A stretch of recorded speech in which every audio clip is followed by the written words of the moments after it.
ఈ పాస్టర్ చెప్పే ఇలాంటి గద్దెంపులు ఇవన్నీ వినడానికి నాకు అంత అవసరం లేదు. నేను ఇంటి దగ్గర ఏమంటా, నాకేమి లోటు లేదు, నాకు అన్నీ ఉన్నాయి, నాకు ప్రార్థన అక్కర్లేదు, యేసుక్రీస్తు అక్కర్లేదు, నాకు ఆరాధన అక్కర్లేదు, చర్చ అక్కర్లేదు, పాస్టర్ అక్కర్లేదు అని ఒకవేళ నీ హృదయాన్ని కఠినపరుచుకొని గర్వంతోనూ పొగరుతోనూ ఒకవేళ దేవుని సన్నిధికి రాకపోయినా దేవుడిని వదిలిపెట్టడం. ఎక్కడున్నా సరే దేవుడు నిన్ను నేల కరిపించగలడు. నీ సమస్త విధమైన స్థితిగతుల్ని దరిద్రంగా మార్చగలడు. జాగ్రత్త. దేవుని దగ్గర మనం పిచ్చిగా ప్రవర్తించకూడదండి. భయంతోనూ వణుకుతోనూ దేవునికి మనల్ని మనం పూర్తిగా అప్పగించుకుంటే మన జీవితం పరిశుద్ధంగా మార్చబడుతుంది. పరిశుద్ధంగా ఉండి ప్రార్థన చేస్తే అది దేవుడి సన్నిధికి వెళ్ళి మనలను మరింత దీవెనలకు పాత్రలుగా చేస్తుంది. మనం ఎంత భయంతో వెతుకుతాము అంత దీవెన అండి, అంత మనశ్శాంతి, అంత నెమ్మది దేవుడు ఇస్తాడు.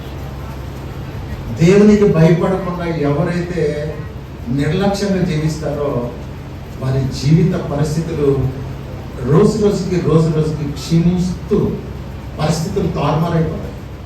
ఈ మాటలు మీకు కొంచెం కష్టంగా అనిపించవచ్చు, బాధగా అనిపించవచ్చు, అవమానంగా అనిపించవచ్చు. అయినా వీటి అందు అభ్యాసం చేస్తే ఈరోజు దేవుడు నాతో ఎందుకు ఇలా మాట్లాడారు అని నీవు కొంచెం ఆలోచన చేస్తే నీకే అర్థమవుతుంది దేవుడు నిన్ను ప్రేమించి నీతో మాట్లాడుతున్నారు. ఒకవేళ ఇంత ఘాటుగా ఇంత కఠినంగా నీవు ఈ మాటలు వినకపోతే కనుక ఎప్పటికీ అలాగే నీ జీవితం గడిచిపోతుంది. కానీ నీతో కఠినంగా మాట్లాడే ప్రతిసారి మోకరించి ప్రార్థించే ప్రభువా నా జీవితం ఏంటి, ఎందుకులా నీతి జనములు ఘనతకెక్కడానికి కారణమైతే పాపము ప్రజలు అవమానాలు పాలైపోవటానికి, నష్టాలు పాలైపోవటానికి, నాశనం పాలైపోవటానికి కారణమవుతుంది.